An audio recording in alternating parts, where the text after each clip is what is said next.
Skojifa zetu elimu another days. Unajua kuna baadhi ya vijana ushafahamu, unaweza ukaona wao wamepiga hatua ya mafanikio au wamefanikiwa mapema ushafahamu, kutokana na umri wao vile vile bado ni mdogo ushafahamu, lakini akili zao wana akili zile za kijitu kizima ushanisoma. Na hususan ukiangalia wale vijana ambao walofanikiwa, basi ni wale vijana ambao kuanzia umri wa miaka 15, 16, 17 mpaka 20, ambao ni wazazi wao mwanzo walikuwa labda ni wagonjwa ushafahamu, au labda hawana kazi watu wazima ushafahamu. Lakini sasa kijana anavyokuwa na akaona yale machungu na maisha ya kwao magumu ushafahamu, inawezekana labda alikuwa anasoma hata na skuli akaacha ushasoma, kwa hiyo akaanza kuingia katika shughuli labda za kutafuta makopo au kuuza vyuma au chupa ushafahamu, akauza vile vile. Unaweza siku za siku tena ile anaona ile maisha ambayo ya kwao magumu, kwa hiyo anachopata anapeleka kwao ushafahamu. Ndugu zake wanapata chai ushafahamu, au kunapikwa chakula cha mchana, hata kama wali tu wa kuchemsha tu japo na chai au kachumbari ushafahamu. Kwa hiyo wanakula vizuri na wazazi wanafurahi, wanaona kijana ana akili, mtoto wetu ushafahamu.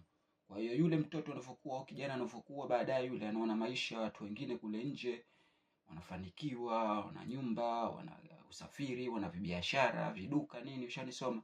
Kwa hiyo yeye anakuwa anaingia machungu ushafahamu, anakuwa anaingia mawazo ile ya akili zaidi ushafahamu. Kwa hiyo ndo namkuta ile hata akipata mali baadaye, akipata kazi, inakuwa na ile pesa yake inakuwa ina thamani zaidi, kwa sababu anakuwa na machungu na malengo tangu asubuhi. Utamkuta kijana mdogo tu labda ana banda lake ushanisome, ana banda lake, labda ana usafiri mwenyewe, ana kibiashara, anavaa vizuri, anasaidia wazee wake ushanisome.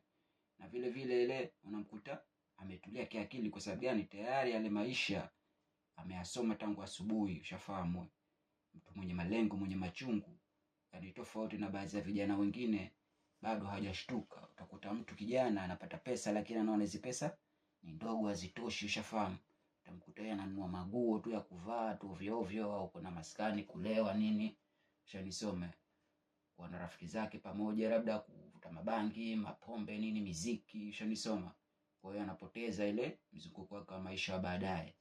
Lakini vijana wengi ukiangalia, hata mwenye mitaani unaweza kuwakuta vijana wadogo tu, labda washikaji zenu mmekaa nao pamoja, lakini wamefanikiwa hafla.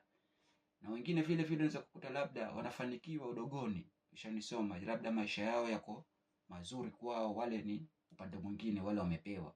Na vile vile wengine vile vile unaweza wakapata mali udogoni ushanisoma, apata bahati labda ya kufanya kazi, au labda ya kwenda nje kusafiri ushanisoma, akarudi labda ushanisoma.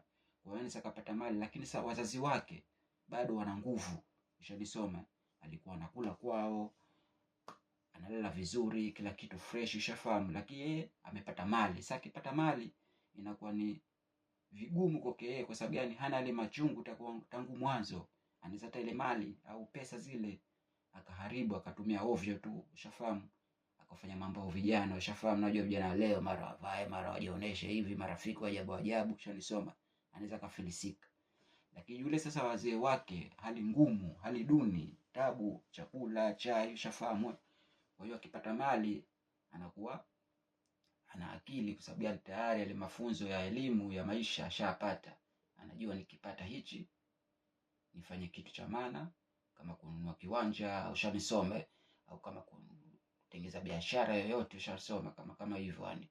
Tofauti na mtu mwingine ambaye ile amepata tu mali wakati wazee wake bado wako fresh na maisha yako mazuri, yule anakuwa sana anaharibikiwa, wanakuwa wanapoteza mali zao. Lakini wale wenye machungu tangu asubuhi na kuwasaidia wazee wao kimaisha ushanisoma, kwa hiyo hata akipata mali anakuwa anaenda nazo zile mali anaendeleza ushanisoma, na kukuta mpaka anakuwa mtu mzima mzee bado mali anazo, kama amejenga unakuta nyumba anazo mpaka sasa. Hebu tizama mtaani utakuta vijana kama hao ushafahamu, wenye mtazamo huu unaozungumzia ushanisoma. Sasa kama wewe kijana, kama kwenu maisha mazuri, basi inakufaa na wewe utulie, uwaige wale ambao vijana wenye maisha mabovu kwao ushafahamu, kwa sababu wana malengo tangu asubuhi, wamepata ile elimu ushanisome ya kufanya jambo muhimu, hawapotezi maisha yao. Sababu gani? Tayari elimu wameipata, wanasaidia kwao tangu asubuhi. Shafahamu, wanamsaidia mama yake, baba yake. Kwa hiyo atakipata ile mali na wale wazee wanazidi kumpa elimu, bwana fanya hivi, fanya hivi. Na yeye mwenyewe kijana anakuwa anaona ile matukio ya washikaji wengine waliofanikiwa, na yeye anaiga, anaanza kuweka vitu vizuri kimaisha yake ya baadaye. Ushanisoma kitu kama hivyo. Kwa hiyo kijana yote mwenye kupata vijisenti, hata kama kwenu maisha mazuri au maisha mabovu, basi lazima ushtuke mapema. Kwa sababu gani?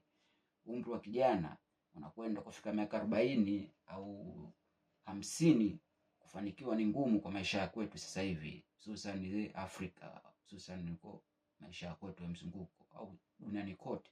Kwa lazima ushtuke mapema. Shtuka.